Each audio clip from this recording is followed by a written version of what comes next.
আমি আমার এলাকার সাধারণ জনগণকে বলতে চাই, আমার বাড়িতে আসেন, আমার মসজিদের কোনো দরওয়াজা নাই, আপনাকে আটকানোর কোনো সিস্টেম নাই। আপনি দেখেন, আসেন, আমরা কি বলি, আমরা কি করি। তারা সারা বাংলাদেশে বিভিন্ন মাজারে হামলা করেছে, তারা বলেছে সেখানে শিরিক বেদাত হচ্ছে। আমার বাড়ি কি মাজার? এখানে কি শিরিক বেদাত হচ্ছে? তাহলে আমার বাড়িতে কেন হামলা করার হুমকি দেওয়া হচ্ছে? ওয়াই? আমরা কোনো অন্যায় করলাম না, কোনো আইন ভঙ্গ করলাম না, কোনো দুর্নীতি করলাম না, কোনো অর্থ পাচার করলাম না, এলাকার উন্নয়ন করে যাচ্ছি নিবৃতে নীরবে, এবং উল্টো আমার ক্ষতি করা হলো, আমার বাড়িতে আগুন দেওয়া হলো, সেখানে আবার আমাকে উচ্ছেদ করার ষড়যন্ত্র। কেন? আমার বাড়ির পাশে দাঁড়িয়ে যদি বলে আমাকে উচ্ছেদ করে দিবে, এটা কি স্বাধীনতা? এই কথা পাকিস্তানিও বলতে পারে নাই, স্বৈরাচারী কোনো গভর্নমেন্ট বলতে পারে নাই। তোমরা বলছো কেন? দেওয়ালে যদি কারো পিঠ থেকে যায় তখন আর পিছাইতে পারে না, তখন সামনে আগায়। মরিয়ার বাসি তখন সামনে আগাবো। আমার আত্মরক্ষার অধিকার রয়েছে। নোয়াখালী এবং দক্ষিণাঞ্চলে, নোয়াখালী, চট্টগ্রাম, চাঁদপুর, লক্ষ্মীপুর, কুমিল্লা, অর্থাৎ এই দক্ষিণ পূর্ব এলাকা, কারণ আমার আঞ্চলিক বাংলাদেশকে যদি অঞ্চল হিসেবে ভাগ করেন তাহলে আমার অঞ্চলটা পড়েছে সেই এলাকায়, নোয়াখালী এলাকায়। তো নোয়াখালী ওই দক্ষিণ অঞ্চল বলতে বরিশালকেও দক্ষিণ অঞ্চল বলে, কিন্তু মেঘনা নদী অর্থাৎ পদ্মার বা মেঘনার এই পারে হলাম আমরা, ওই পারে বরিশাল অঞ্চল, পটুয়াখালী, ভোলা এই অঞ্চল। তা আমরা হিসাবে পড়ি দক্ষিণ পূর্ব এলাকা, একদম দক্ষিণাঞ্চল নয়, দক্ষিণ পূর্ব অঞ্চল আমরা। এই অঞ্চলের মানুষদের প্রতি আমার কথা, আমার বক্তব্য, এ কথাটা কেবল ওই এলাকা নয়, সারা বাংলাদেশের মানুষের প্রতি আমার বার্তা। গত সরকারের পতনের পর সারা বাংলাদেশে একটা আনস্টেবল সিচুয়েশন, একটা আনরেস্ট পরিস্থিতি বিরাজ করছিল। আপনারা জানেন যে বাংলাদেশে সরকার পরিবর্তনের প্রক্রিয়া অতীতে বহুবার হয়েছে, এটা নতুন নয়। এরশাদ সরকারের পতনের পরও একটা পরিস্থিতি গিয়েছে বাংলাদেশে। ব্যাপক আন্দোলনের মুখে যখন কোনো সরকারের পতন ঘটে, তখন এই ইন্টারিম টাইমে একটা ভাঙচুর, হামলা, পাল্টা হামলা, এটা খুবই সাধারণ ঘটনা বাংলাদেশের রাজনৈতিক বাস্তবতায়। কিন্তু এইবারে এই পরিস্থিতিটা খুব সিভিয়ার হয়েছে, খুব খারাপ হয়েছে, কারণ দীর্ঘদিন একটা সরকার ক্ষমতা ছিলেন, তার প্রতিক্রিয়া হয়েছে। তো আমরা দেখেছি এই পট পরিবর্তনে প্রথমে 5 তারিখে সরকার গেলেন, পরবর্তী অন্তত 10, 12, 13 তারিখ পর্যন্ত, প্রায় এক সপ্তাহ পর্যন্ত বাংলাদেশে কার্যত প্রায় সরকার ছিল না বললেই চলে, এমন অবস্থা। নাকি আমি ভুল বললাম? পুলিশ ডিপার্টমেন্ট নাই, শেষ। এই সুযোগটাকে কাজে লাগিয়ে একটা উগ্রবাদী গোষ্ঠী, তারা ঘোলা পানিতে মাছ শিকার করার পায়তারা করছিল। তারা গত 29টি বছর হিজবুত তাওহীদের বিরুদ্ধে নানান প্রপাগান্ডা তারা চালিয়েছে, মিথ্যাচার করেছে, যেটা আমরা বলি নাই, কখনো বলি নাই, কোথাও বলি নাই, যেটা আমাদের বইয়ের মধ্যে কোনো লেখা নেই, যেটা আমাদের কোনো সাবজেক্ট নয়, আমাদের আকীদা নয়, আমাদের ঈমান নয়, আমাদের বিশ্বাস নয়, আমাদের প্রচারণার কোনো সাবজেক্ট নয়। এমন এমন বিষয়গুলি তারা বানিয়ে বানিয়ে হ্যান্ডবিল রচনা করে সাধারণ ধর্মপ্রাণ মানুষের মধ্যে একটা বিভ্রান্তি ছড়িয়েছে আমাদের বিরুদ্ধে। এটা গত 29 বছর তারা করেছে, নতুন না। 4 শতাধিক জায়গায় আমাদেরকে হামলা করেছে, আমাদের 5 জন ভাই বোনকে তারা শহীদ করেছে। আমার বাড়ি একটু আগে শুনলেন, 4 বার, আমার বাড়িতে 4 বার হামলা করেছে। 2016 সালে আমার বাড়িতে হামলা করে 2 জন ভাইকে হত্যা করেছে, সমস্ত বাড়ি লুটপাট করে আগুন দিয়ে জ্বালিয়ে দিয়েছে, মসজিদ তারা ভেঙে গির্জা বলে গুড়িয়ে দিয়েছে। 2009 সালে 8টা বাড়ি, আমাদের হিজবুত তৈরি যত বাড়ি আছে হাতের কাছে পেয়েছে, 8টা বাড়ি তারা লুটপাট করেছে, আগুন দিয়ে জ্বালিয়েছে, কুপিয়ে সেগুলি তছনছ করে দিয়েছে। আর অবর্ণনীয় নির্যাতন, নিপীড়ন, সেটা বর্ণনা দেওয়ার ভাষা আমার এখানে নাই। তাদের এই মিথ্যাচার, হুমকি, হামলা নতুন নয়। এবারে যখন সরকারের পতন ঘটলো, আওয়ামী লীগ সরকারের যখন পতন হলো, দেশে যখন একটা অরাজক অবস্থা চলছিল, তারা মনে করলো যে এই সুযোগে, এখন আইন শৃঙ্খলা বাহিনী নাই, সরকার নাই, কোনো ধরনের কেউ রেস্কিউ করার মতো কেউ নাই, এই সুযোগে এবার হিজবুত তাওহীদকে একেবারে সমূলে উৎখাত করে দেবো, একেবারে ধ্বংস করে দেবো। তারা বিরাট ধরনের একটা মব সৃষ্টি করার চেষ্টা করেছে, একটা আগের মতো একটা গোলযোগ সৃষ্টি করে দিয়ে হামলা করে আমাদেরকে একদম ধ্বংস করে দেওয়ার তারা পায়তারা করেছে। এরই মধ্যে কিন্তু আল্লাহ রাব্বুল আলামিন পরিস্থিতি আগের মতো রাখেননি, ওদের হিসাব উল্টাপাল্টা হয়ে গিয়েছে। আগে ওরা আমার এলাকায় প্রচার চালিয়েছে এই হিজবুত তৌহিদ খ্রিস্টান, এরা নামাজ পড়ে না, এরা বসাইয়া কবর দেয়, কালো কাপড় দিয়া মাটি দেয়, পূব দিকে ফিরে মুনাজাত দেয়, এরা বলে কোরআন শরীফ নাকি 90 পারা। সমস্ত আজগুবি ভয়ঙ্কর ডাহা মিথ্যা কথা। টাকা দিয়ে ইন্ডিপেন্ডেন্ট টেলিভিশনে তালাশ অনুষ্ঠান বানিয়েছে, ওই অনুষ্ঠান করে সেগুলি প্রচার করেছে। এই মিথ্যা অপপ্রচারে, আচ্ছা বলুন, মানুষ মারা গেলে বসাইয়া কবর দেয়, আমরা কি পাগল নাকি? কালো কাপড় দিয়ে মাটি দেবো কেন? দেশে কি কাপড়ের অভাব পড়ছে? আজকেও আমাদের একজন সদস্য ইন্তেকাল করেছেন, এই যে কিশোরগঞ্জে আমাদের ইমরুল কায়েসের মা। গতকালকে আমাদের একজন ইন্তেকাল করেছেন কুষ্টিয়ায়। সারা বাংলাদেশে যেহেতু হিজবুত তাওহীদ একটা বিরাট আন্দোলন, হাজার হাজার কর্মী, লক্ষ লক্ষ সমর্থক প্রতিনিয়ত আল্লাহর ডাকে কেউ না কেউ পর্দা করছেন। তো কিভাবে মারা যাচ্ছেন, কিভাবে দাফন হচ্ছে, কিভাবে কাফন পরাচ্ছে, মানুষ দেখে না? এই নোয়াখালী এলাকায় এই প্রচার চালিয়েছে যে এটা হলো খ্রিস্টান, এটা গির্জা বানাচ্ছে। দেখেন, ধ্বংস করলো, মানুষ বুঝতে পারে নাই। কিন্তু আমরা ধৈর্যের পরিচয় দিয়েছি, আমরা জানি এটা মিথ্যাচার, এটা প্রোপাগান্ডা। আমরা হৃদয়ে সৎ, আত্মায় সৎ, আমলে সৎ। আমরা কি করলাম? রক্ত দিয়ে আমরা আবার মসজিদ নির্মাণের কার্যে হাত দিলাম। সেখানে তারা এলাকা ধ্বংস করে দিয়েছে। আমরা উন্নয়ন কর্মকাণ্ড নিলাম। প্রায় আমার এলাকা, আপনি জানেন, এতটা উন্নয়ন ছিল না, এটা পশ্চাৎপদ একটা জনপদ ছিল, এটা গ্রামীণ এলাকা। সেখানে কোনো উন্নয়ন কর্মকাণ্ড ছিল না বললেই চলে, যোগাযোগ ব্যবস্থাও তেমন একটা উন্নত ছিল না। সেখানে আমরা প্রায় এ পর্যন্ত 50টি উন্নয়ন প্রকল্প হাতে নিয়েছি। আমাদের প্রায় 60 থেকে 80 বিঘা জমিতে আমরা মৎস্য প্রকল্পের আওতায় এনেছি, মাছ চাষ শুরু করে দিয়েছি। আমরা গাভীর খামার, দুগ্ধ উৎপাদন প্রক্রিয়া, গরু মোটা তাজাকরণ প্রক্রিয়া, গার্মেন্টস ফ্যাক্টরি, ব্যাগ নির্মাণ ফ্যাক্টরি, আমরা স্কুল করেছি। সেখানে একটা মক্তব নির্মাণ করেছি, যেখানে প্রতিদিন সকালবেলায় শত শত বাচ্চাকে ফ্রি কোরআন শরীফ পড়ানো হচ্ছে। মক্তবের মধ্যে আদব কায়দা, মাসলা মাসাইল শিক্ষা দেওয়া হচ্ছে। 2 ধরনের আলেম সেখানে তারা নিঃস্বার্থভাবে কাজ করছেন। কাওমি ঘরানারও আলেম আছেন, সরকারি আলিয়া মাদ্রাসার আলেমরাও আছেন, আল কোরআনের উপরে মাস্টার ডিগ্রি করা আলেমরাও সেখানে আছেন। সেখানে সেবা দিচ্ছেন তারা, অর্থাৎ কোরআন শিক্ষা দিচ্ছেন। তাহলে সেখানে মসজিদ নির্মাণ হলো, সেখানে জুমার নামাজে হাজার হাজার মানুষ আশেপাশের এলাকা থেকে আসা শুরু হলো। আমাদের খুতবা শুনছেন, 5 ওয়াক্ত নামাজ হচ্ছে, আজান হচ্ছে, স্কুলে বাচ্চারা যাচ্ছেন আধুনিক পদ্ধতিতে, সেখানে শিক্ষা দেওয়া হচ্ছে, সেখানে উন্নয়ন প্রক্রিয়া চলছে, বহু বেকার মানুষের কর্মসংস্থান সৃষ্টি হয়েছে। একটা গ্রামীণ জনপদে একটা অর্থনৈতিক লেনদেন কাজ কারবার সেখানে শুরু হয়ে গিয়েছে। একটা অচল জনপদ সচল হয়ে গিয়েছে। আমরা প্রত্যেক বছর আমাদের এলাকার উন্নয়ন কর্মকাণ্ডকে তুলে ধরার জন্য আমরা মেলার আয়োজন করেছি। সেই মেলাতে আমরা আমাদের উন্নয়ন পরিকল্পনা তুলে ধরি, আমাদের পণ্যগুলি আমরা প্রদর্শন করি। ওরা দেখলো যে সাধারণ জনগণের মধ্যে খ্রিস্টান কথা আর চালিয়ে দিলে চলবে না। তারা কি করলো? তারা নতুন ফন্দি আঁটলো। তারা এবার প্রচার চালালো যে এরা হচ্ছে বাতিল ফেরকা। এখন আর খ্রিস্টান বলে এখন আর কোনো বাজার পাচ্ছে না, খ্রিস্টান বলে কোনো বাজার পাচ্ছে না। এখন চালাইলো কি? এরা বাতিল ফেরকা, এরা ইসলামের পর্দা মানে না। খেয়াল করেন, সেদিন একটা বক্তব্য শুনলাম হেফাজত ইসলামের ব্যানারে, কেমনি এত ঢাহা মিথ্যা কথাটা বলা হলো। বলল যে আমরা নাকি আখিরি নবীকে নবী মানি না, নাউজুবিল্লাহ মিন জালিক। আরে ভাই, মিথ্যা কথা বলেন কেন? আখিরি নবীকে নবী মানি না, এই মিথ্যা কথা কেন বলেন? এখন তারা নতুন ষড়যন্ত্র করছে। আগের মতো খ্রিস্টান বললে আর মানুষের সামনে এই বাজারে আর খাবে না। এখন নতুন করে যে এরা হলো বাতিল ফেরকা, এরা ইহুদির দালাল। হ্যাঁ, ইসলামের শত্রুরা যত ক্ষতি করতে পারে নাই, এরা তার থেকে বেশি ক্ষতি করেছে। সোশ্যাল মিডিয়াতে অনেক ভুয়া আইডি আছে তাদের, সে আইডির মধ্যে তারা আপলোড করে দিয়েছে আমার ফটো দিয়ে যে এই হলো ইসলামের বড় শত্রু, এরা যেখানে পাইবা জয় বাংলা করে দিবা। এখনই সুযোগ, নোয়াখালীর মাটি থেকে একে উৎখাত করে দিতে হবে, এদের আস্তানাকে ধ্বংস করে দিতে হবে। আমি নোয়াখালী এলাকার মানুষদেরকে বলতে চাই, আমি কি বলেছি, আমার বক্তব্য কি, আপনারা সোশ্যাল মিডিয়া ঘুরে ঘুরে দেখেন।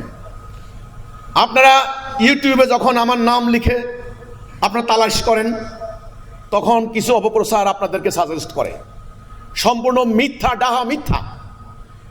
দক্ষিণ ভারতের অশ্লীল সিনেমার কাটিং আমার নামে চালিয়ে দিয়েছে। কোথায় ভারতের কোন রাজ্যে, কেরালা রাজ্যে একটা মহিলা নামাজের ইমামতি করে, তার পিছনের এক লোকের মাথা কেটে এডিট করে আমার মাথা বসিয়ে দিয়েছে। এইভাবে দুনিয়ার অপপ্রচার তারা করেছে। আমরা নামাজ সালা কায়েম করি রাসূলের তরিকা মোতাবেক, তারা কি করেছে, এডিট করে এমন ভাবে নামাজের সিস্টেম করেছে আমরা নাকি বাম দিক থেকে আগে সালাম ফিরাই। এত ডাহা মিথ্যা তারা আমাদের নামে প্রচার চালিয়েছে, কারণ তারা সত্যের মোকাবেলা করতে ব্যর্থ হয়েছে। আমি আমার এলাকার মানুষদেরকে বলতে চাই, আজকে ঢাকা রাজধানীর বুকে দাঁড়িয়ে এই সম্মেলন, আজকে 21 তারিখ, এই সম্মেলনে দাঁড়িয়ে আমি পরিষ্কার করে বলতে চাই, ঢাকার হাজার হাজার মানুষ আজকে এই হল রুমে আমরা জায়গা দিতে পারি নাই। হাজার হাজার মানুষের সামনে আমি এই কথা বলছি, আপনারাও আমার এলাকার মানুষ এই খবরটা পাবেন। বলতে চাই, আমার বক্তব্য আপনারা সোশ্যাল মিডিয়াতে শুনেছেন, মাঝে মধ্যে জুমার নামাজে আমি খুতবা দেই, সেই খুতবাও আপনারা শুনেছেন আমি কি বক্তব্য দেই। এতদিন আমার এলাকার মানুষদেরকে জিজ্ঞাসা করুন, আপনারা হিজবুত তাওহীদের শত শত সদস্য সোনাইমুড়ি এলাকায় থাকেন, একটা আইন ভঙ্গ করেছেন কেউ কেউ বলতে পারবেন না, অপরাধ করেছেন কেউ বলতে পারবেন না, একটা সামাজিক অপরাধ করেছেন কেউ বলতে পারবেন না। আমাদের এলাকায় পার্শ্ববর্তী এলাকা বিপুল আসার, সেখানে আমাদের উন্নয়ন প্রকল্পে কাজ করেন অন্তত 100-150 পরিবার। সেই পরিবারগুলির উপরেও হামলা করা হয়েছে 5 তারিখে যখন সরকারের পতন ঘটল। এরা বুঝতে পেরেছে যে এই পরিবারগুলিকে লুটপাট করলে কেউ প্রতিবাদ করার এখানে কেউ নাই। আপনারা কি করলেন, এদের অত্যাচারে, এদের অপপ্রচারে কিছু দুষ্কৃতিকারী এসে আমাদের এই লোকগুলার মালামাল লুটপাট করে নিয়ে গেল। আমাদেরকে অনেকে বলেছেন আপনারা এদের উপরে কিছু ব্যবস্থা করেন। আমরা বলছি না, আমরা যদি এখন এদেরকে আক্রমণ করি তাহলে সমস্ত দায়ভার আমাদের উপর আসবে। জনগণ দেখুক, আইন শৃঙ্খলা বাহিনী দেখুক, সরকার দেখুক। আমাদের সদস্যদেরকে কি করলেন, ঘরের ভিতরে রেখে আটকে দিয়ে তালা দিয়ে বাইরে থেকে আগুন লাগিয়ে দিলেন। আল্লাহ রাব্বুল আলামিন, জানের মালিক আল্লাহ, প্রাণের মালিক আল্লাহ, বিএনপির কিছু নেতা কর্মীর হস্তক্ষেপে তাদেরকে আগুন দিয়ে জ্বালিয়ে দিতে পারলেন না। এই যে অন্যায়টা করলেন, বাড়িঘর লুটপাট করে নিয়ে গেলেন, এটা আমার এলাকায় নয়, আমার পার্শ্ববর্তী এলাকায়। আমি আমার এলাকার সাধারণ জনগণকে বলতে চাই, আপনারা আমার বাড়িতে আসুন, দেখুন। আল্লাহ আপনাদেরকে কান দিয়েছেন। আল্লাহ বলেছেন সূরা বনী ইসরাইল, কোরআন শরীফ, পবিত্র কোরআন শরীফ না নিয়ে আমি কোনো সম্মেলনে যাই না। আমি কোরআনের বাইরে একটা কথাও বলি নাই। আজকে 17 নম্বর সূরা, আয়াত নম্বর 36, বনী ইসরাইল 36 নম্বর আয়াত। আল্লাহ কোরআনে বলেছেন, নিশ্চয় আপনারা কোরআন বিশ্বাস করেন, আল্লাহকে বিশ্বাস করেন, কোরআনকে বিশ্বাস করেন। আল্লাহ কোরআনে বলেছেন, যেই সম্পর্কে তোমার কোনো জ্ঞান নাই তুমি এর অনুসরণ করো না। ভালো করে জানেন, দেখেন, বুঝেন। আমার বাড়িতে আসেন, আমার মসজিদের কোনো দরওয়াজা নাই, আপনাকে আটকানোর কোনো সিস্টেম নাই। আপনি দেখেন, আসেন, আমরা কি বলি, আমরা কি করি। তারা সারা বাংলাদেশে বিভিন্ন মাজারে হামলা করেছে, তারা বলেছে সেখানে শিরিক বেদাত হচ্ছে। তা আমি বলেছি আমি কোনো হামলার পক্ষপাতী নই। আমার বাড়ি কি মাজার? এখানে কি শিরিক বেদাত হচ্ছে? তাহলে আমার বাড়িতে কেন হামলা করার হুমকি দেওয়া হচ্ছে? ওয়াই, কি কারণে? আমি আমার এলাকার মানুষদেরকে বলবো, আমি আপনাদেরকে আমন্ত্রণ জানাবো, আমি আপনাদের সন্তান, এই মাটির সন্তান। আমি ভারতে পালিয়ে যাওয়ার মানুষ নই। বিদেশে আমার কোনো সেকেন্ড হোম নাই। বাংলাদেশে যারা রাজনীতি করে, আমি আগেই বলেছি, ওরা বিভিন্ন টাকা পয়সা ব্যবস্থা করে বিদেশের সেকেন্ড হোম, থার্ড হোম তারা বানিয়ে রাখে। তাদের বংশধর এখানে নাই, তাদের ছেলে পেলে সব বিদেশে থাকে। নেতা কর্মীদেরকে ফেলে রেখে তারা বিদেশে নিরাপদে পালিয়ে যায়। আমার পালিয়ে যাওয়ার কোনো জায়গা নাই, পালাবো না, জায়গা থাকলেও যাবো না ইনশাআল্লাহ। ইন্ডিয়াতে যাব না। আমি বলেছি, আমার গ্রামবাসীর কাছে যদি আমি নিরাপদ না পাই, নিরাপত্তা না পাই, তাহলে ইন্ডিয়া গিয়ে কিভাবে নিরাপত্তা পাবো? সত্য জানার পর, সঠিক তথ্য জানার পর আমার গ্রামবাসী যদি আমাকে মেরে ফেলে আমার কোনো আপত্তি নাই, কিন্তু তারা সত্য জানতে হবে। তারা আমাকে পিটিয়ে মারবে, তারা মনে করবে একটা খ্রিস্টান মেরেছি, কিন্তু না, একদিন তাদের যখন দৃষ্টি খুলে যাবে তারা বুঝবে না আল্লাহর এক প্রিয় বান্দা, একজন মুমিনকে আমরা হত্যা করেছি। এইভাবে মিথ্যা ফতোয়া দিয়ে উসমান জিন্নুরাইন আল্লাহ রাসূলের দুই মেয়েকে যার কাছে বিয়ে দিলেন, সেই হযরত উসমান রাদিয়াল্লাহু তাআলা আনহু তিনি যখন কোরআন পাঠ করছিলেন এই অবস্থায় ওনাকে হত্যা করা হয়েছে। আজকে সেই কলঙ্কজনক অধ্যায়, সেই ঘটনা নিয়ে আজকে ইয়াহুদি নাসারা ইসলামের শত্রুরা আজকে বদনাম করছে ইসলামের, যে তোমরা তোমাদের খলিফাকে হত্যা করেছো। আমি বলতে চাই আমার এলাকার জনগণকে, ওরা সোনাইমুড়িতে বলল ত্রাণ বিতরণ করবে, ট্রাকের উপর দাঁড়িয়ে ওরা বক্তব্য দিল। কি বক্তব্য দিয়েছে আমি সরকারের কাছে জমা দিয়েছি, আপনাদের কাছেও আমি সেটা পৌঁছাবো। ওরা বলে আমি নাকি আলেমদের বিরুদ্ধে লেগেছি। নো, আমি আলেমদের বিরুদ্ধে কথা বলি নাই। আমি বলেছি এই আলেমদের বেশধারী, লেবাসধারী একদল উগ্রবাদী ধর্ম ব্যবসায়ী সাম্প্রদায়িক গোষ্ঠী, এরা আলেম নয়। এদের লেবাস আলেম হওয়ার প্রমাণ করে না। এদের মুখের ভাষা খুব বিষাক্ত, তিক্ত। এরা আসলে ইসলামের কোনো বয়ান জানে না, এরা আসলে ইসলামের কোনো কথা জানে না। এরা কথা বলে উগ্রবাদের বিস্তার ঘটায়। এরা সোনাইমুড়ির জনসভায় দাঁড়িয়ে কি বলেছে আপনারা শুনুন। সেখানে ওরা বলেছে আমাকে নাকি 15 দিনের মধ্যে এলাকা থেকে উচ্ছেদ হয়ে যেতে হবে। আপনারা বলুন, স্বাধীন সার্বভৌম বাংলাদেশ, প্রত্যেকটা মানুষের ন্যায়সঙ্গত বসবাসের অধিকার আছে। দুটি কারণে আপনি বাংলাদেশের সর্বত্র বসবাস করতে পারেন, একটা হচ্ছে জন্মসূত্রে, একটা হচ্ছে কর্মসূত্রে। আপনাকে কেউ প্রতিবন্ধকতা সৃষ্টি করতে পারে না। একজন সাধারণ রিক্সাওয়ালাকে আপনি বলতে পারেন না, যার এক ডিসেন্ট জায়গা আছে, তাকেও আপনি বলতে পারেন না এলাকা থেকে উচ্ছেদ করে দেবেন, যদি তিনি কোনো না আইন ভঙ্গ না করেন। আর আইন ভঙ্গ করলে তার জন্য জেলখানা আছে, তার জন্য ফাঁসির ব্যবস্থা আছে। এই কথা বলতে পারেন না, উচ্ছেদ করে দেবেন। এটা তারা বলেছে, এ কথা বলে ক্ষান্ত হয় নাই। তারা বলেছে আমার নাকি পিঠের চামড়া তুলে দেবে, এখন থেকে নাকি আমি কোথাও আর নিরাপদে চলতে পারবো না, যেখানে পাবে সেখানে আমাকে পিটানো হবে। এই কথা তারা বলতে পারেন না। যারা এই কথা বলেন তারা আলেম হতে পারেন না। এটা এলেমের প্রমাণ নয়। এলেম শক্তিশালী জিনিস। অ্যাটম বোমাকে নিষ্ক্রিয় করা যায়, নিষ্প্রভ করা যায়, কিন্তু এলেমকে নিষ্ক্রিয় নিষ্প্রভ করা যায় না। নোয়াখালী মাইজদিতে হেফাজত ইসলামের নাম ব্যবহার করে, ব্যানার ব্যবহার করে সেখানে দাঁড়িয়ে কয়েকজন উগ্রবাদী বক্তা তারা আমার বিরুদ্ধে বক্তব্য দিয়েছে, আমার বাড়িতে হামলা করার হুমকি দিয়েছে। আমি বিশ্বাস করি, আমার সাথে কথা হয়েছে, হেফাজত ইসলামের কেন্দ্রীয় পর্যায়ের নেতৃত্ব এই বেআইনি বক্তব্যের সাথে একমত ছিলেন না। হেফাজত ইসলামের ব্যানারকে ব্যবহার করে তারা উগ্রতা তারা সৃষ্টি করার অপপ্রয়াস চালিয়েছে। আমি নোয়াখালীর সাধারণ মানুষকে বলতে চাই, আপনারা তাদের কথায় বিভ্রান্ত হবেন না, আপনারা আমার কথা শুনুন। কারণ আল্লাহ আপনাদেরকে বলেছেন কথা শোনার জন্য। সূরা জুমারের 18 নম্বর আয়াত আল্লাহ বলেছেন মনোযোগ দিয়ে কথা শোনো, এর মধ্যে যেটা উত্তম সেটা গ্রহণ করো। আমি বলেছি আমার কথা যদি অন্যায্য হয়, অন্যায় হয়, কোরআনের বিরুদ্ধ হয়, আল্লাহ না করে, আল্লাহ না খাস্তা, বলুন, মেনশন করুন, এই যে তোমার এই কথাটা ভুল, এটা রং। আমি বলেছি আমি 70 বার তওবা করব। আজ পর্যন্ত বলতে পারলেন না তোমার এই কথা ভুল হচ্ছে। তাহলে কি কারণে আজকে বাংলাদেশের আজকে ছাত্র জনতা রক্ত দিয়ে দেশকে তারা বলেছেন স্বাধীন করেছেন। এই স্বাধীন রাষ্ট্র যেখানে আমি নিরাপদে নির্ভয়ে চলতে পারবো না, এটা কি স্বাধীন রাষ্ট্র? আপনারা বলুন, এটা কি স্বাধীন রাষ্ট্র? এটা কি স্বাধীনতা? আমার বাড়ির পাশে দাঁড়িয়ে যদি বলে আমাকে উচ্ছেদ করে দিবে, এটা কি স্বাধীনতা? এই কথা পাকিস্তানিও বলতে পারে নাই, স্বৈরাচারী কোনো গভর্নমেন্ট বলতে পারে নাই। তোমরা বলছো কেন? কিসের শক্তিতে? হ্যাঁ, তোমাদের শক্তি একটা আমরা জানি, আস্ফালন একটা জায়গায় আমরা জানি। তোমরা এই ধর্মপ্রাণ মুসলমানদেরকে অতীতে মিথ্যা তথ্য দিয়ে তোমরা একটা মব সৃষ্টি করেছো, একটা উন্মাদনা সৃষ্টি করে দিয়ে মিথ্যা বার্তা দিয়ে মানুষকে লেলিয়ে দিয়েছো। মানুষ বুঝতে পারে নাই। মানুষকে বলেছো এরা হলো বাতিল ফেরকা, এরা খ্রিস্টান, এরা মানুষের ঈমান নষ্ট করছে। এই কথা মানুষ যাচাই বাছাই করে নাই। বহু মানুষ আছে জীবনে কোরআন শরীফ পড়ে না, বহু মানুষ আছে জীবনে নামাজ পড়ে না, বহু মানুষ আছে জীবনে আল্লাহ রাসূলের দুঃখ, আমরা আমাদের নোয়াখালীর ভাষায় কথা বলে পশ্চিম দিকে ফিরে আসার পর্যন্ত খায় না। সেই মানুষগুলি যাচাই বাছাই করে না। ধর্মীয় সেন্টিমেন্ট, হুজুরে বলেছে, কোনো কথা নাই।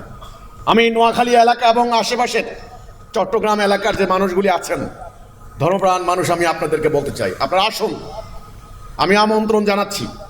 আমার এলাকার প্রত্যেকটা মানুষকে জিজ্ঞাসা করুন যে হিজবুত তৌহিদের এই কর্মীগুলি আমার কথা জিজ্ঞাসা করুন যে কোনো অন্যায় করেছে আমার গ্রামের মধ্যে। আমি আজকে নিজের কথা নিজে বড়াই করে বলছি না, আল্লাহ মাফ করুক। জিজ্ঞাসা করেন আমার গ্রামের মধ্যে সবচাইতে প্রভাবশালী পরিবার আমাদের পরিবার। আমার আব্বা 24 বছর এলাকার জনপ্রতিনিধি ছিলেন। জিজ্ঞাসা করুন তিনি একটা অন্যায় করেছেন, কারো উপরে জুলুম করেছেন বলুন?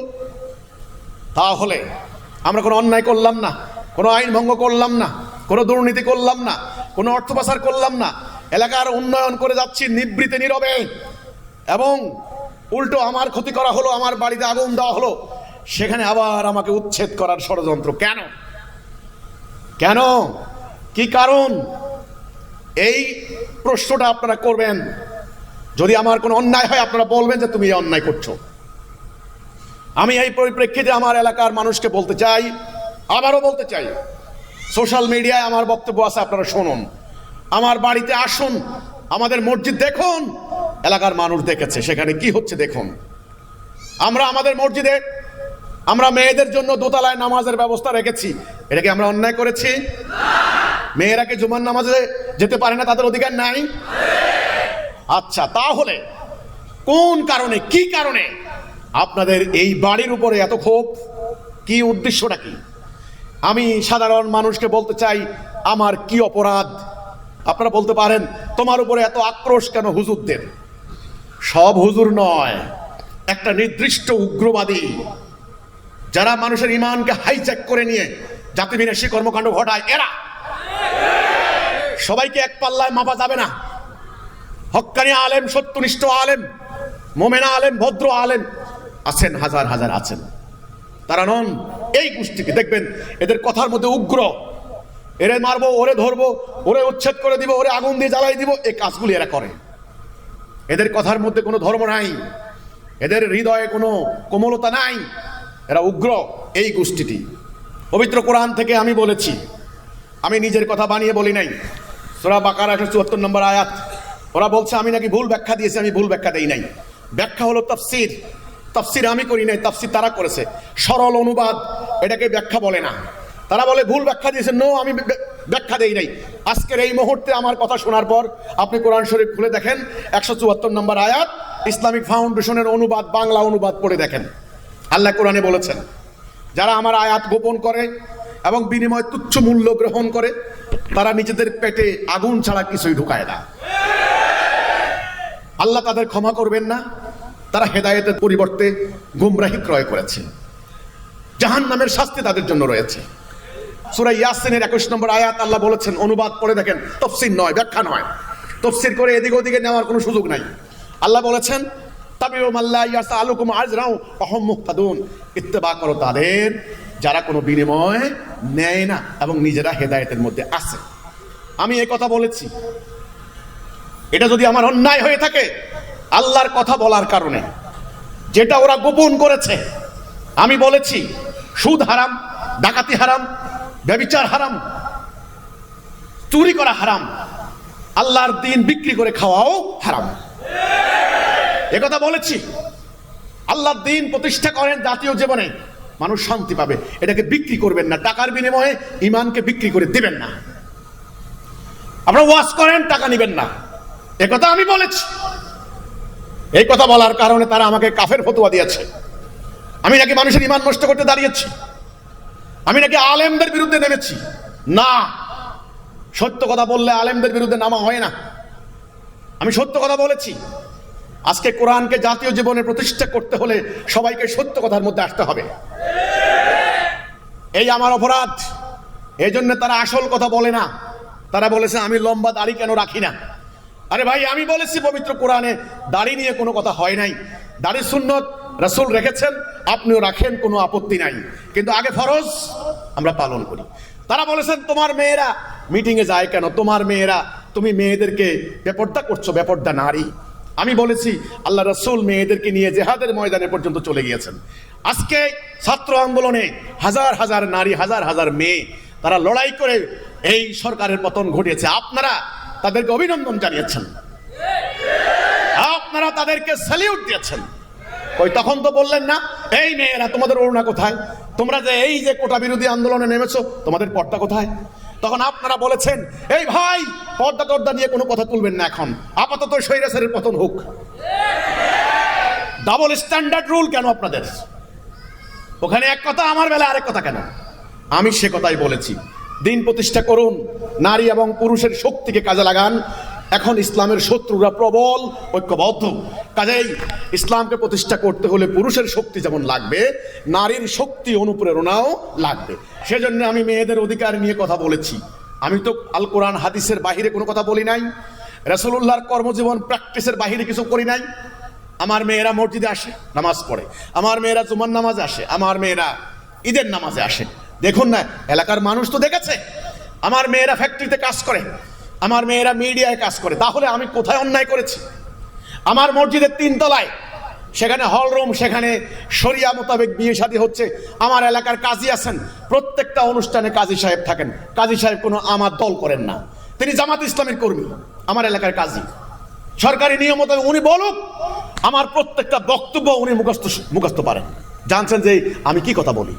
ঠিক আল্লাহ রাসূলের সুন্নাহ মোতাবেক বিয়ে বহির্ভূত জীবনযাপন হারাম, এটা পশ্চিমা সংস্কৃতি, এটা আমাদের সংস্কৃতি নয়।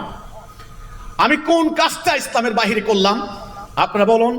আমি যখন মেলা দিয়েছি সেখানে দাঁড়িয়ে বলেছি ব্যবসায়ীরা মাপে কম দিতে পারবেন না, খাদ্যে ভেজাল দিতে পারবেন না, মিথ্যা কথা বলতে পারবেন না কাস্টমারের সঙ্গে, সেটা আমি নিশ্চিত করেছি।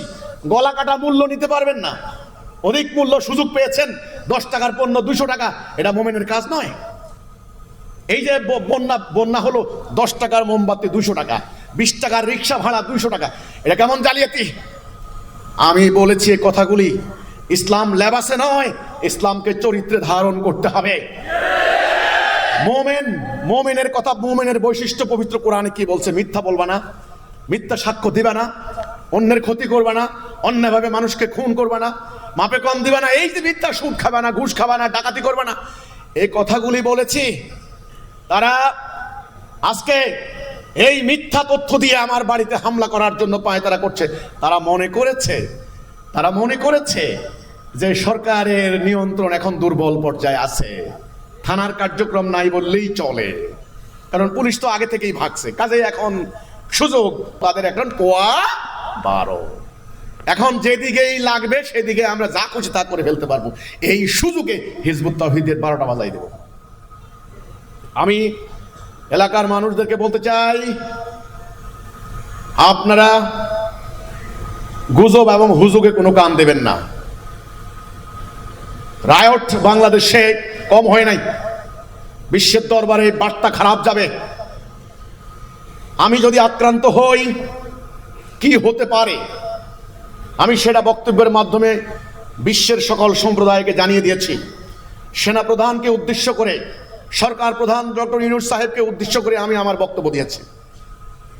আমি বলেছি বাংলাদেশ একটি স্বাধীন সার্বভৌম রাষ্ট্র, আমার আত্মরক্ষার অধিকার রয়েছে। এইভাবে মিথ্যা কথা বলে, উস্কানি দিয়ে, প্রপাগান্ডা সৃষ্টি করে দিয়ে সাধারণ মানুষদেরকে লেলিয়ে দিয়ে আমার বাড়িঘর লুট করবে, আমার গরুর খামার লুট করবে। আপনারা জানেন 5 তারিখে সরকারের পতন হলো, 7 তারিখে আমার গরুর খামার, গরু লালন পালন করার জন্য আপনারা জানেন গরুর খড়, আপনারা আমাদের এলাকায় খের বলে, গরুর খড়, 30 একর খড় আগুন দিয়ে জ্বালিয়ে দিয়েছে। 30 একরকে আমি 300 একর বলবো না, কারণ আমি যদি এখন এই কথা বলি আমার এলাকার মানুষ শুনবে যে এই লোকটা সত্য কথা বলে না মিথ্যা কথা বলে। পাশের গ্রাম সাহারপাড় ভোর 4টা বাজে আগুন লাগিয়ে দিয়েছে। এই খড় কোনো মানুষের খাবার নয়, গরুর খাবার। গরু খাবে, মোটা তাজা হবে, সেই গোশত কি আমরা খাবো? আপনারাই খাবেন, এলাকার মানুষ খাবে। এই যে গরুর খড় আগুন দিয়ে জ্বালিয়ে দিল, এরা কি মানুষ? এরা মানুষকেও ভিতরে আটকে দিয়ে আগুন লাগিয়ে দিয়ে জ্বালিয়ে দেয়। এদের ঈমান নাই, এরা জালেম, এরা লুণ্ঠনকারী, এরা লুটতরাজকারী, এরা মানবতা বিধ্বংসী অপরাধকারী, এরা জুলুমবাজ, এরা সন্ত্রাসী, এরা ডাকাত, এরা গুজব রটনাকারী, এরা জঙ্গিবাদী গোষ্ঠী, এরা উগ্রবাদী গোষ্ঠী। কাজেই এরা একটা উগ্রবাদী তাণ্ডব ঘটিয়ে আমার বাড়িতে হামলা করে আমাদের সম্পদ লুটপাট করতে চায়। তারা অতীতে করেছে, আমাদের ভাই বোনদেরকে হত্যা করতে চায়। আমি এলাকার মানুষদের উদ্দেশ্যে শুধু এটুকু বলতে চাই, আপনারা সোচ্চার হন, সজাগ হন, সচেতন হন। আপনারা বলুন, স্পষ্ট করে বলুন তারা কি অন্যায় করেছে। আমি আমন্ত্রণ জানাচ্ছি, আমাদের বাড়িতে আসুন, দেখুন কি অন্যায় করছি আমরা। আমাদের এলাকার সমস্ত ভাই বোনদের উদ্দেশ্যে আমার এই বক্তব্য আপনারা খেয়াল করুন। 2016 সালে তারা আমার বাড়িতে যখন হামলা করলো, আমার দুইটা ভাইকে হত্যা করলো, জবাই করে হত্যা করলো। হত্যা মামলা 2 বছর পর্যন্ত কোনো মামলা হয় নাই। গত সরকার রাজনৈতিক উদ্দেশ্যকে হাসিল করার জন্য তারা এই মামলাকে ব্যবহার করেছে। সামনে জাতীয় সংসদ নির্বাচন, তারা তড়িঘড়ি করে কি করলো, তারা মামলার চার্জশিট দেওয়া শুরু করলো। কোথায় কোন জামায়াতের কর্মী, বিএনপির কর্মী, কোন কমিটি, প্রত্যেকটা থানা ধরে ধরে এনে তারা মামলায় 600 থেকে 700-800 আসামি বানিয়ে তারা চার্জশিট দিয়ে দিল। এটা কি আমাদের অপরাধ ছিল? আমরা নিজেরাই আক্রান্ত, আমাদের লোক শহীদ হয়েছে, আমাদের জায়গা জমি ক্ষয়ক্ষতি হয়েছে। উল্টো আমরাও ওই একই মামলা আমরাও আসামি হলাম। সেই আসামিরা বছরের পর বছর আদালতে হাজিরা দিতে গিয়ে তারা অস্থির হয়েছেন, ক্ষতিগ্রস্ত হয়েছেন। তারা এখন উল্টো আমাদেরকে দোষারোপ করছেন। কিন্তু সেই মামলা আমরা দেই নাই। সেই মামলা রাজনৈতিক মামলা হিসেবে বিগত সরকার, স্থানীয় নেতারা সেটা ব্যবহার করেছেন। আমরা বলির পাঠা হয়েছে। এই অন্যায় আমাদের উপর করা হয়েছে। মামলার আসামি যারা আছেন আশেপাশে, আমি তাদের উদ্দেশ্যে বলতে চাই, আমি এখনো বলছি, আইনি প্রক্রিয়ায় এই মামলা থেকে নির্দোষ নিরপরাধ লোক এক্ষুনি এই মুহূর্তে বেরিয়ে যাওয়া উচিত। আমরা কোনো নির্দোষ নিরপরাধ লোককে আমরা কোনো হয়রানি করতে চাই না, কারণ আল্লাহর কাছে আমাদেরকে জবাবদিহি করতে হবে। কিন্তু আমার দুইটা ভাইকে জবাই করেছে, এর সঠিক বিচার হওয়া দরকার আছে। এইভাবে প্রতিনিয়ত আমাকে হত্যার হুমকি দিচ্ছে। আমি জাতির কল্যাণে কাজ করছি, আমি ইসলাম প্রতিষ্ঠার কাজ করছি, আমি আল্লাহর কোরআনের বিধান বাস্তবায়নের জন্য সংগ্রাম করছি। আমার প্রতিটা বক্তব্যের মধ্যে আপনারা পাবেন। আজকে আমি কোনো কমিউনিস্ট আন্দোলন করতে পারতাম, আমি কোনো সেকুলার আন্দোলন করতে পারতাম, আমি কোনো আল্লাহ না করে নাস্তিকতাবাদী আন্দোলন করতে পারতাম। আল্লাহর রহমত হয়েছে, আমি বাল্যকাল থেকে ইসলামী আন্দোলন করি, আমি ইসলাম নিয়ে কাজ করি। আমার যখন বুঝ হয়েছে, আমি যখন ক্লাস 9-এ পড়ি, আমার স্কুল ফ্রেন্ডরা এখনো আছে। বিপুলেশ্বর আহমদুল্লাহ উচ্চ বিদ্যালয় স্টুডেন্ট আমি ছিলাম, তারা বলুক। আমি 9ম শ্রেণীতে যখন মানুষের জ্ঞান বুদ্ধি হয়, দুনিয়া সম্পর্কে জানে, তখন থেকে আমি ইসলামী আন্দোলন করি, আমি ইসলাম চাই জাতীয় জীবনে। তাহলে কি কারণে আমার বিরুদ্ধে এই উগ্রবাদী গোষ্ঠী হামলা চালাচ্ছে? তবে আমি শেষ কথা বলতে চাই, দেওয়ালে যদি কারো পিঠ থেকে যায়, তখন আর পিছাইতে পারে না, তখন সামনে আগায়। মরিয়ার বাসি, তখন সামনে আগাবো। আমার আত্মরক্ষার অধিকার রয়েছে, আমার বাড়ি ঘর কেউ আমাকে দান করে নাই, এক ডিসেন্ট জায়গা অন্যায়ভাবে কাউকে আমরা কারো থেকে আনি নাই। তিল তিল করে রক্ত পানি করে এই সম্পদ আমরা জমা করেছি একমাত্র মানবতার কল্যাণে। আমাদের হাজার হাজার ভাই বোন কষ্ট করে জীবন যাপন করছেন। আমার আত্মরক্ষার অধিকার রয়েছে, আমার সম্পত্তি রক্ষার অধিকার রয়েছে, আমার ধর্ম রক্ষার অধিকার রয়েছে, আমার মসজিদ রক্ষার অধিকার রয়েছে, আমার কল কারখানা, ইন্ডাস্ট্রি, ফ্যাক্টরি রক্ষা করার অধিকার রয়েছে। আমার জানমালের উপর যদি কোনো আঘাত আসে, আমি জীবন দিয়ে সেটা রক্ষার চেষ্টা করবো ইনশাআল্লাহ। সেই জীবন দেওয়ার কি অধিকার আমার নাই? আমি যদি রক্ষা করতে না পারি, ইনশাআল্লাহ আল্লাহ রক্ষা করবেন। কারণ আমি আল্লাহর জন্য দাঁড়িয়েছি, আমি মুমিন। আমার উপর যদি অন্যায় হয়, সেই অন্যায়ের প্রতিবিধান আল্লাহ তার জবাব দিবেন। তবে আমি আজকের এই সম্মেলনে দাঁড়িয়ে আমি সরকারকে বলতে চাই, সরকার আপনারা বলেছিলেন আপনারা ন্যায় বিচার করবেন, বৈষম্যহীন রাষ্ট্র করবেন, আপনারা সংস্কার করবেন, সময় চাচ্ছেন। আমরাও সহযোগিতা করতে চাই, আমরা সমর্থন দিচ্ছি। আপনাদের এই শুভ অভিপ্রায় বাস্তবায়ন হোক, সেটা আমরা চাচ্ছি। আমি আপনাদেরকে মনোযোগ আকর্ষণ করতে চাই, আজ আমি আক্রান্ত, আজ আমি অনিরাপদ। আমার প্রায় 5 তারিখের পরে অন্তত আমার 5টা জেলায় আক্রমণ হয়েছে। লক্ষ্মীপুরে আমার কর্মীদের উপর হামলা হয়েছে। আমাদের যিনি জেলা সেক্রেটারি, তার বাড়িতে আব্দুল আজিজ ভাই, ওনার বাড়িতে হামলা চালিয়েছে, আগুন দিয়ে জ্বালিয়ে দিয়েছে গভীর রাত্রে। এলাকার মানুষ যদি এসে উদ্ধার না করতো, তাহলে 8-10টা পোড়া লাশ সকালবেলা মানুষ পেত। আল্লাহ রহম করেছে, এরা মানুষ নয়, এরা বাংলাদেশকে ইরাক, সিরিয়া, আফগানিস্তান করতে চায়, বানাতে চায়। এদের একটা অশুভ এজেন্ডা রয়েছে, সাম্রাজ্যবাদীদের গুটির চাল হিসেবে এরা ব্যবহৃত হচ্ছে। আমি আশা করব আইন শৃঙ্খলা বাহিনীর সরকার, আপনারা তাদের এই অশুভ অভিপ্রায় বাস্তবায়ন হতে দেবেন না। আমি নোয়াখালী এলাকার এবং ওই এলাকার জনগণের উদ্দেশ্যে শুধু আমার একটাই কথা, হিজবুত তাওহীদ মানবতার কল্যাণে কাজ করছে, কোনো ধরনের রাজনৈতিক সম্পৃক্ততা আমাদের নাই এবং কোনো ধরনের অর্থনৈতিক স্বার্থ আমাদের নাই। আমরা আশা করব বিষয়গুলি আপনারা অনুধাবন করবেন এবং সঙ্গে সঙ্গে হস্তক্ষেপ করবেন, আপনারা কালক্ষেপণ করবেন না। আমরা বিষয়গুলি সকল মহলকে জানিয়েছি, থানাকে জানিয়েছি, আমরা ডিসি সাহেব, এসপি সাহেবকে জানিয়েছি, বর্তমান প্রচলিত যে বিদ্যমান প্রশাসন রয়েছে সবাইকে জানিয়েছি, সেনাবাহিনীকে জানিয়েছি, আমরা স্বরাষ্ট্র মন্ত্রণালয়কে জানিয়েছি।